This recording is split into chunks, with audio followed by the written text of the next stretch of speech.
السلام علیکم ورحمۃ اللہ وبرکاتہ۔ حضرت آپ سبھی سے گزارش ہے کہ ویڈیو آخری تلک دیکھیں۔ اگر ویڈیو اچھی لگتی ہے تو ہمارے چینل کو سبسکرائب کیجیے، ویڈیو کو شیئر کیجیے گا اور ویڈیو کو لائک کیجیے گا۔ صرف گزارش ہے کہ ویڈیو کو آخری تلک غور سے دیکھیں۔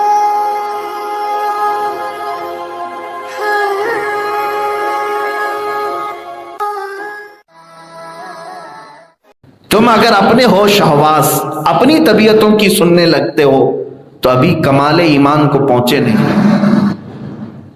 عقل اور دل کو حضور اکرم صلی اللہ تعالی علیہ وسلم کی نگرانی میں دے دو، چھوڑ دو۔ دیکھو عشاق جو ہیں، رسول پاک کے جو عاشق ہیں، وہ دل سینے میں رکھتے تھے، اس کے باوجود کیا کہتے تھے؟ امام اہل سنت فاضل بریلوی ایک بڑے عاشق رسول کا نام ہے، کہتے ہیں جان و دل ہوش و خرد سب تو مدینے پہنچے، تم نہیں چلتے رضا سارا تو سامان گیا۔ یعنی یہ وہ لوگ ہیں جو اپنا دل، اپنی جان، اپنا ہوش، اپنا خرد، اپنی عقل سب رسول پاک کے حوالے کر چھوڑ دیں۔ اسی لیے اعلیٰ حضرت کا ایک شعر جو مرشد گرامی نے ہمیں سمجھایا تھا، حمد کا ان کا ایک شعر ہے، اولیاء کاملین میں ایک مقام ہوتا ہے قطب الارشاد کا۔ قطب الارشاد کسے کہتے ہیں؟ وہ اپنے زمانے کا وہ ولی کہ اس کے اللہ تعالیٰ اس کے ذریعے سے دوسروں کو ولایت عطا کرتا ہے، وہ اپنے زمانے کا قطب الارشاد وہ ولی ہوتا ہے۔ اعلیٰ حضرت امام احمد رضا خان فاضل بریلوی رضی اللہ تعالیٰ عنہ کو قطب الارشاد کا مقام حاصل تھا، یہ حضرت علی حسین اشرفی میاں رحمۃ اللہ علیہ نے فرمایا۔ اور قطب الارشاد کو یہ بھی قوت حاصل رہتی ہے کہ اپنے زمانے کے اولیاء کو وہ جس ڈیوٹی پر لگانا چاہے لگا دے، وہ حکم کر سکتا ہے قطب الارشاد۔ ایک بار اس قطب الارشاد نے سارے لوگوں کو حکم دیا، وہ اپنے شعر میں انہوں نے لکھا ہے، اپنے شعر میں حمد کے شعر میں لکھا ہے، ارے اے خدا کے بندو کوئی میرے دل کو ڈھونڈو، ابھی پاس تھا یہیں تو ابھی کیا ہوا خدایا، نہ کوئی گیا نہ آیا تجھ حمد ہے خدایا۔ اپنے شعر میں انہوں نے لکھا ہے اس کو۔ ہم پہلے اس کا معنی سمجھتے ہی نہیں تھے کیا ہے یہ۔ ہمارے حضرت نے ہمیں سمجھایا تھا کہ قطب الارشاد اپنے وقت کا وہ قطب ولی سارے اولیاء کو حکم دے رہا ہے اپنے زمانے کے کہ اے اولیاء وقت جاؤ رضا کا دل کہاں ہے یہ ڈھونڈ کے لاؤ۔ دل کا مطلب گوشت کا ٹکڑا نہیں، میں نے سب سے پہلے ہی سمجھایا۔ ارے اے خدا کے بندو کوئی میرے دل کو ڈھونڈو، ابھی پاس تھا یہیں تو ابھی کیا ہوا خدا۔ یعنی یہ اولیاء وقت کا دل کبھی ان کے پاس رہتا ہے اور کبھی کہیں چلا جاتا ہے، کہاں گیا ڈھونڈ کے لاؤ۔ تو یہ تھا حکم قطب الارشاد کا، تو اولیاء وقت ڈھونڈنے میں لگ گئے، دیکھیں کہاں ہے دل، کیونکہ قطب الارشاد نے حکم دیا ہے دل ڈھونڈنے کے لیے۔ تو سارے ڈھونڈتے ہیں اور اس کے بعد جواب دیتے ہیں۔ ان کا جواب بھی اعلیٰ حضرت نے اپنے شعر میں لکھا ہے۔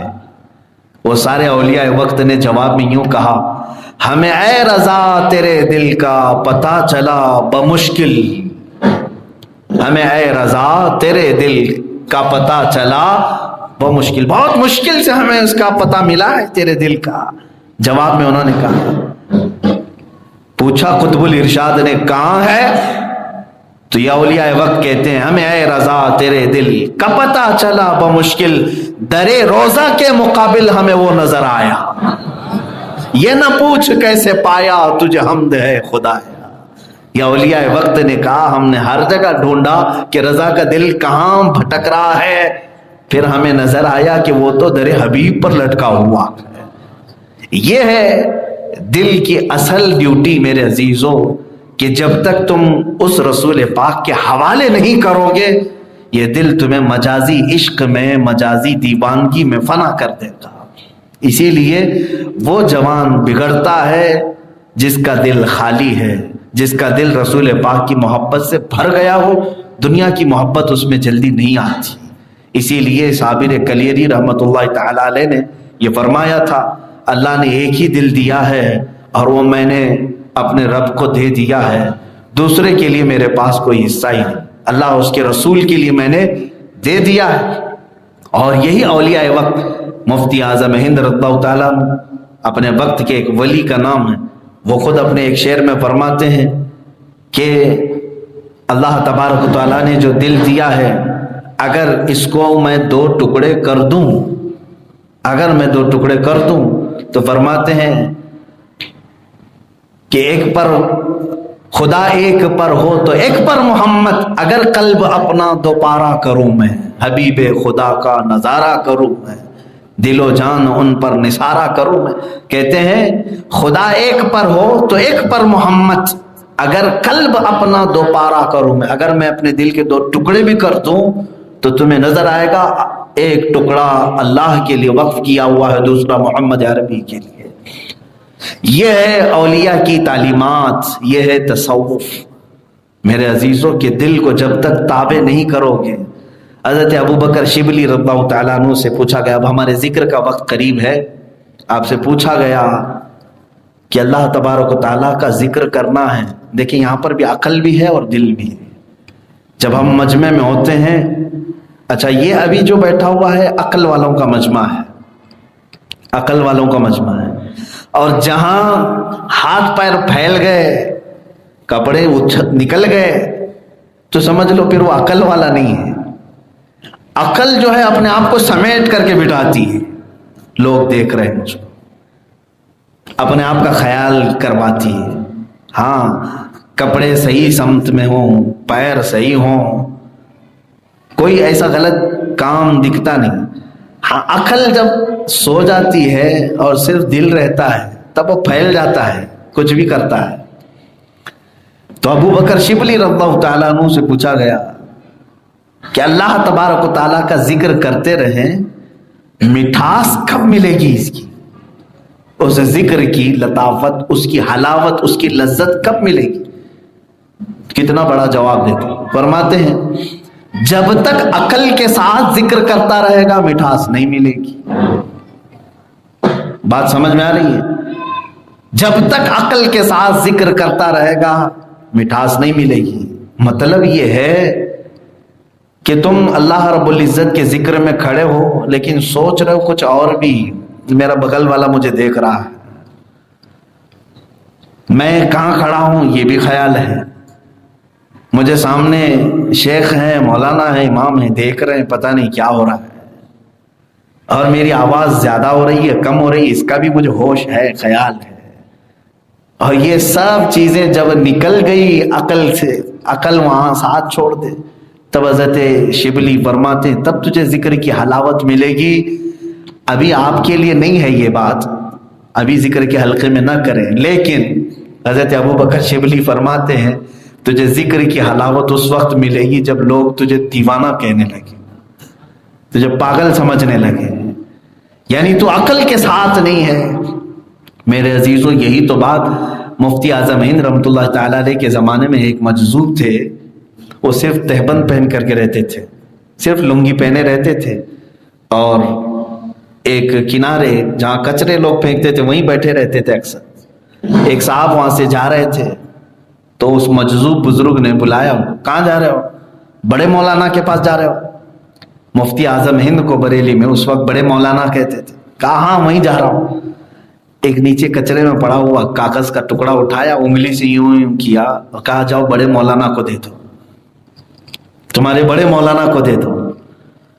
تو آئے محفل میں بیٹھے اور ڈرنے لگے، کچھ ہے ہی نہیں اس میں، کاغذ کا ٹکڑا ہے، انگلی گھما کے دیا ہے، دوں کہ نہ دوں یہ سوچتے رہے صاحب۔ محفل جب ختم ہونے کے قریب تھی تو ڈرتے ڈرتے انہوں نے کہا کہ حضور وہ فلاں جگہ کانکر ٹولے نام ہے بریلی میں، وہاں ایک بابا بیٹھے رہتے، میں آ رہا تھا تو انہوں نے انگلی سے یوں کر کے دیا ہے، مجھے ڈر لگ رہا تھا کہ آپ کی بارگاہ میں پیش کروں نہ کروں۔ تو مفتی اعظم ہند نے وہ لے لیا، ولی را ولی می شناست، ولی کو ولی پہچانتا ہے۔ مفتی اعظم ہند نے دیکھ کر کے مسکرایا، کہا کچھ ہے تو نہیں اس کے اندر، کچھ لکھا ہوا نہیں ہے۔ آپ نے بھی اپنی انگلی یوں گھمائی اور دیا کہ جاؤ بابا کو دے دو۔ تو وہ صاحب آئے، وہ نہ ادھر کی تحریر انہیں معلوم تھی نہ ادھر کی تحریر.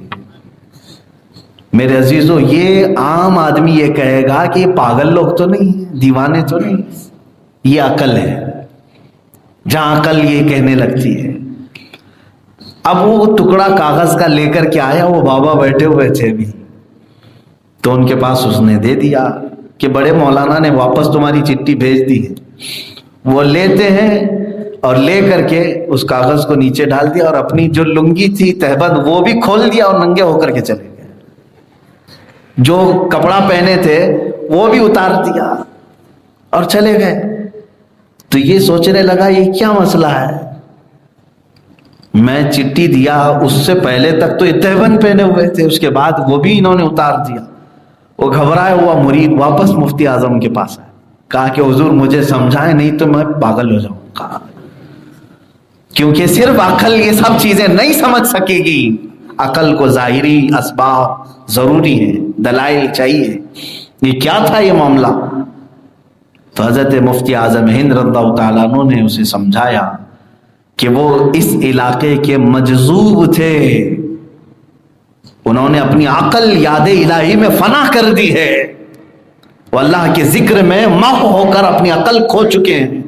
اور ان کے لیے شریعت کا حکم ہے کہ شریعت کا کوئی قلم ان کے اوپر نہیں لگے گا. جس کو عقل ہے اسی پر تو نماز فرض ہے نا. عقل ہو تو نماز ہے, عقل ہو تو روزہ ہے, عقل ہو تو عبادات ہے, عقل نہیں ہے تو کچھ بھی نہیں ہے.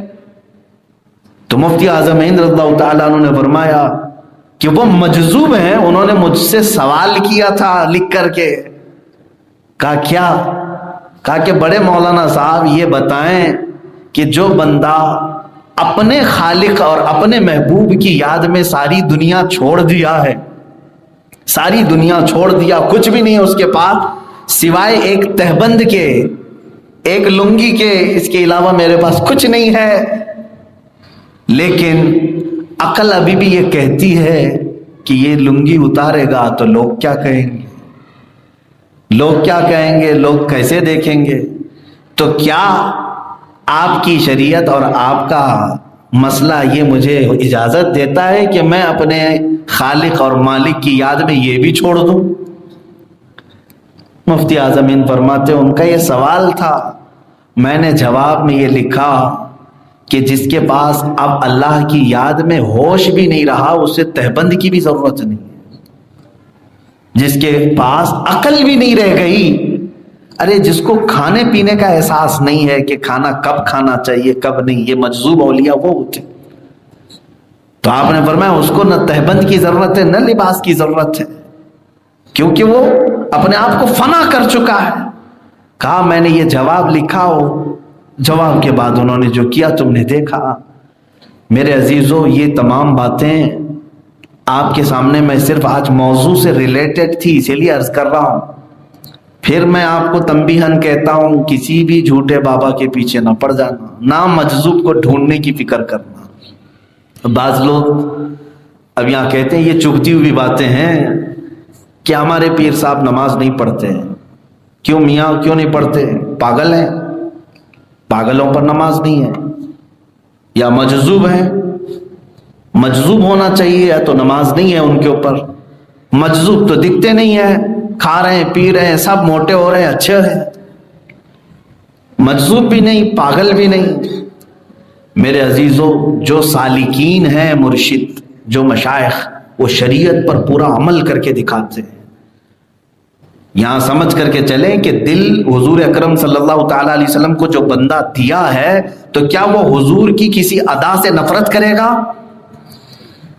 میرے آقا صلی اللہ تعالی علیہ وسلم کی ہر ادا کو وہ اپنائے گا اگر سچا محب ہے میرے آقا کا, حضور کا سچا چاہنے والا ہے. یہ تن آسانی کے لیے بعض لوگوں نے اپنے آپ کو یوں بنا لیا ہے کہ نہیں وہ مکہ میں نماز پڑھتے ہیں آپ کو نظر نہیں آتے, ہمارے پیر صاحب وہ مکہ میں پڑھتے ہیں, کھانا یہاں کیوں کھاتے ہیں؟ زمزم پی کر کے آئیں, وہاں کی کھجوریں بھی کھا کر کے آئیں, پیٹ بھرا رہے گا. میرے عزیزو یہ ہمارے اولیاء کاملین میں سے کسی نے نہیں کیا, نہ سرکار غوث پاک رضی اللہ تعالیٰ عنہ نے, نہ سرکار غریب نواز نے.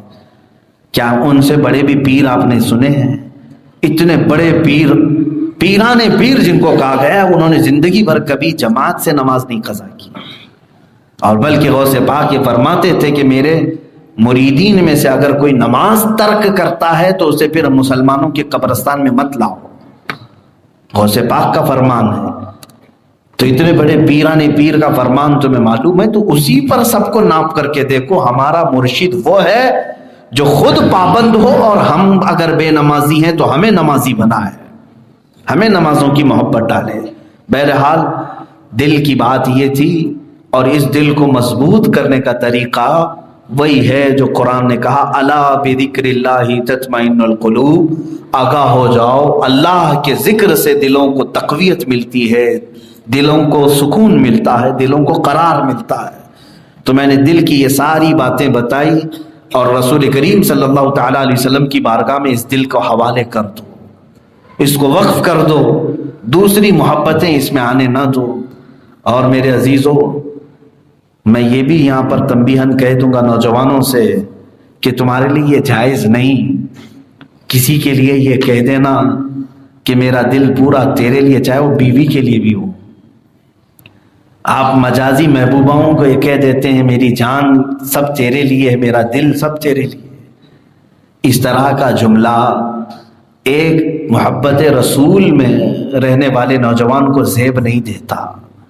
ہاں، صحابہ کا جو جذبہ تھا وہ کیا تھا؟ ارے میاں، سب سے زیادہ محبت کرنے کے قابل دنیا میں ماں باپ ہوتے ہیں، ماں باپ سب سے زیادہ محبت کرنے کے قابل ہوتے ہیں۔ ان ماں باپ کو بھی صحابہ کہتے تھے فدا کا ابی و امی یا رسول اللہ، اے اللہ کے رسول، میری ماں کیا میرا باپ کیا، سب میں آپ پر قربان کرتا ہوں۔ بیویاں تو بعد میں، محبوبائیں بعد میں، صحابہ نے اپنے ماں باپ نچھاور کیے رسول پاک پر۔ یہ ہے اصل دل۔ رسول کریم صلی اللہ تعالیٰ علیہ وسلم کے لیے ہی یہ زیب دیتا ہے کہ آپ جب بھی محبت کا اظہار بھی کریں تو اپنے نبی کے لیے کریں، اللہ کے رسول صلی اللہ تعالیٰ علیہ وسلم کے لیے۔ اللہ تعالیٰ ہمارے ان دلوں کو علائشوں سے پاک رکھے، مجازی عشق و محبت سے پاک رکھے۔ رب تبارک و تعالیٰ ہمیں وہ دل دے جو اپنے حبیب پاک کی محبت میں دھڑکے اور رب ذوالجلال کے خوف سے لرزے۔ اللہ تعالیٰ ہمیں